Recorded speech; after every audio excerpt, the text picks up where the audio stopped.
Today on Football Analysed, we are breaking down Real Madrid's tactics and formations to determine what makes them so successful. Before we get started, like the video and subscribe to Football Analysed for high-quality football analysis posted Monday, Wednesday and Friday. Let's go.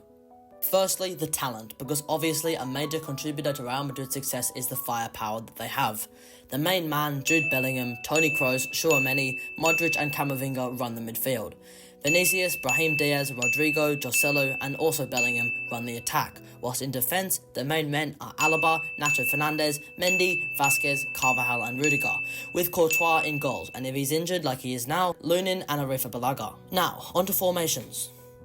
The less common formation that Real Madrid utilise is the 4-3-3, the classic, with Bellingham playing as a full number 9, Vinicius on the left, Valverde or Brahim Diaz or Rodrigo on the right.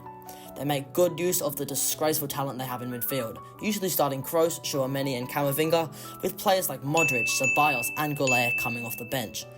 Real Madrid's defence is the only part of the team where the rotation isn't as constant. Rudiger, Nacho, Carvajal and Mendy usually start, with Alaba and Vasquez coming off the bench. The 4-3-3 allows for a classic, smooth build-up and a strong grip on possession. In almost every game they play like this, they have more of the ball. Los Blancos rely on Bellingham far less in this formation, where he still does drop deep, but he is not as prominent as in other lineups. Hundreds of teams around the world use the 4-3-3 because of its stability, compactness, and it works very well when your whole team just happen to be absolute beasts. This is the formation Real Madrid used to break teams down through patient build-up and flooding numbers into the box.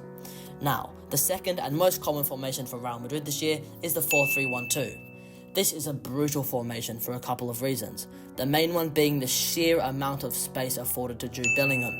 When Madrid line up like this, Bellingham can play all over the pitch, and this is a good thing, because as I said in my Bellingham analysis, there really isn't much he cannot do. He can dribble perfectly, pick out otherworldly passes and shoot like Ronaldo.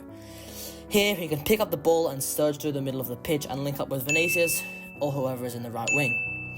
This forces teams to stay relatively laid back and stops them from overpressing, as if they do, they get hit hard on the break with Vinicius and Rodrigo's pace.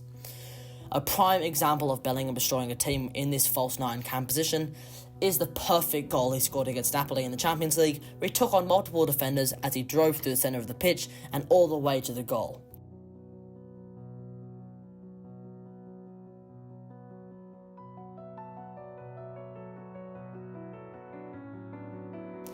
Another benefit of this formation is that it allows for powerful runs and advancements to be made by the fullbacks. This is why the more attacking Lucas Vazquez is often utilised in this lineup, and the very deep midfielders can fall back. Overall, this formation gives Bellingham the space he needs and deserves to flourish, and it's been the primary bringer of success for Real Madrid this year. How do Real Madrid score their goals? Real Madrid find the net by finding Bellingham. Whilst the English starboy has 24 goals in all competitions this year, there have been many other contributing factors to their success in front of goal.